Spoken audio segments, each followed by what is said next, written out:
Okay, on the LegacyRetirementGroup.com phone line, love checking in a couple of times a month with Congressman Mike Carey, Ohio's 15th District. And Congressman, I assume you're home and ready for a great Thanksgiving with the Carey family this week.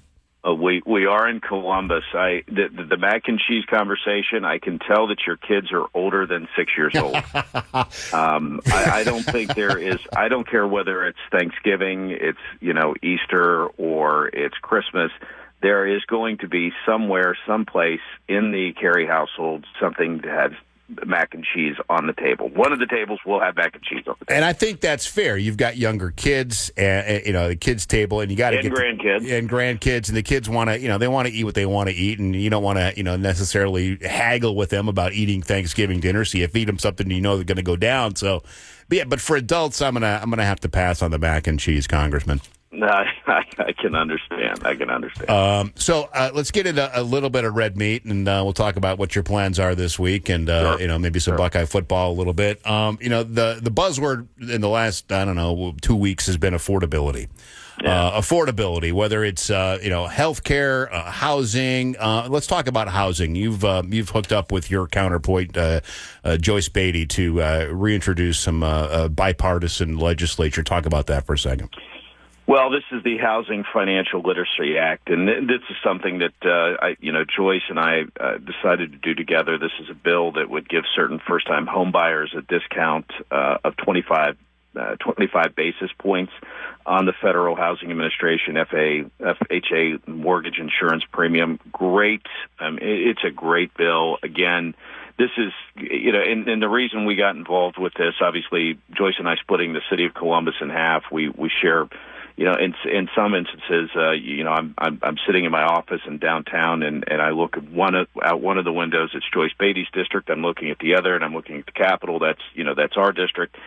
So our district really shares a lot of the same boundary, and so it was great to partner with her. Obviously, in the past, I've partnered with Jimmy Panetta on some workforce housing. Gomez in terms of Main Street Initiative, trying to turn some of our buildings into affordable housing. We were able in the reconciliation package, which I think was tremendous for the first time, was to make LIHTC, low-income housing, permanent. We were able to expand on our opportunity zones that allows for folks to come in and put in more low-cost workforce housing into certain areas.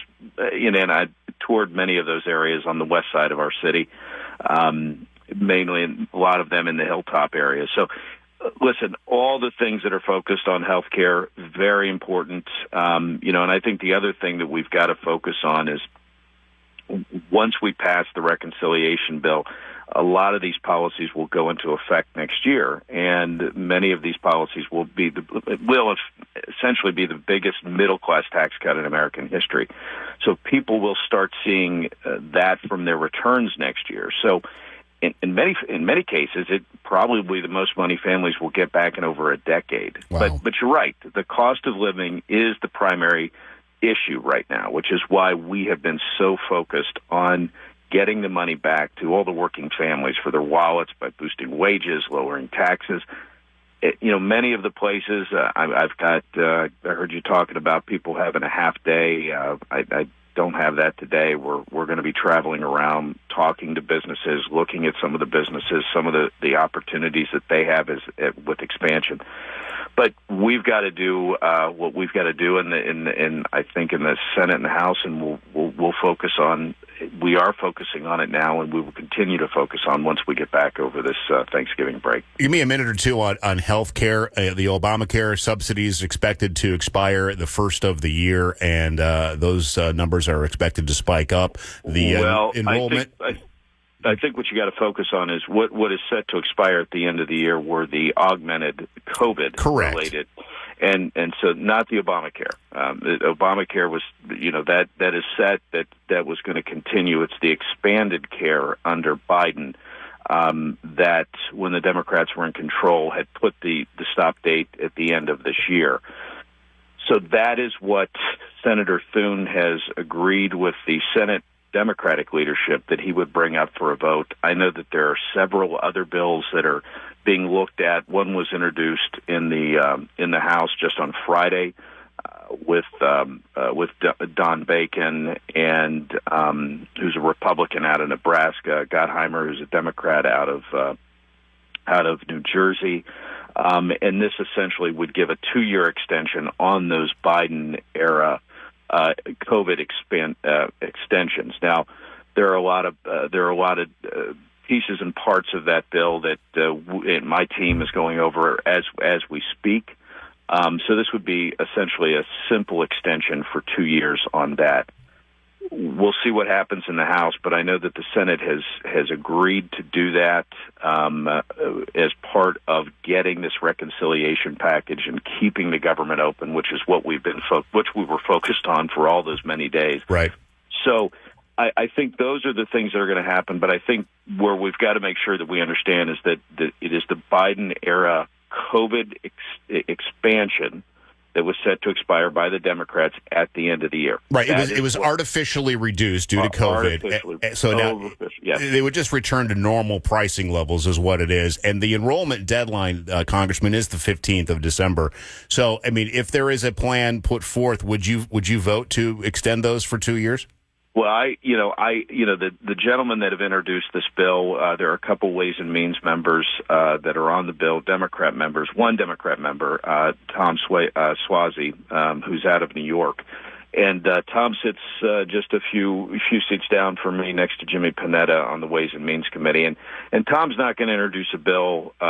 He's not one of these members, and he's a Democrat, but he's not one of these members that is. As you and I have talked before, he's not one that just shouts at the rain all day. He's somebody that's really looked at a lot of things. And Don Bacon, my Republican colleague out of Nebraska, he's the same way. This bill just dropped on Friday. It's more than just a simple extension. Again, it's a bipartisan bill. It's called the HOPE Act. And then you had the president, just a few days ago talking about doing some type of extension, and then I read late yesterday that he's still working on that. So we've got a lot of work to do, I think, here within the next week. And, I know my team is busy working on it over the weekend. I know I'll be working over the weekend just to see what are the pieces and parts that they've introduced in this bill. We look forward to catching back up with you here in a couple of weeks and seeing where this stands, because that's important to a lot of people. Congressman, so are you hosting Thanksgiving tomorrow? You and Mrs. Carey having people over? Or are you hitting the road? I know you've got family all over the state. I will tell you this. It was interesting. I ran into a good friend of mine who is the auditor of Ross County, Jeff Lehner, last night, and I had my 4-year-old with me, and we were picking up takeout, and he's like, well, where's the rest of the family? I said, well, they're busy. They were making cornbread. The 6-year-old Conrad was busy making the cranberry sauce. Megan got a huge turkey. We're going to do that. We're actually doing it on Friday. So we're going to have two. We're going to be hosting on Friday. Okay. And we're going to be going to a local restaurant with my side of the family, my oldest son, and possibly my grandson, and of course my mom and her husband. So and then we're going to do that tomorrow. And then Saturday is all about Ohio State. Well, that's kind of what we all work around on our calendar. I know we need to get a tree, so we'll probably go down to St. Mary's and buy a tree at some point, but definitely not before the game. Of course not. Of course not. Everything's got to pause for that game. Well, that's right. Congressman Mike Carey, Ohio's 15th District, we are thankful for you and your appearances on the show. You're very generous with your time. And like I said, I look forward to catching up with you here in a couple of weeks. Have a great Thanksgiving. Best to Megan and the family. And we'll talk again soon. Happy Thanksgiving, Congressman. Happy Thanksgiving to all of you. Take care. 720.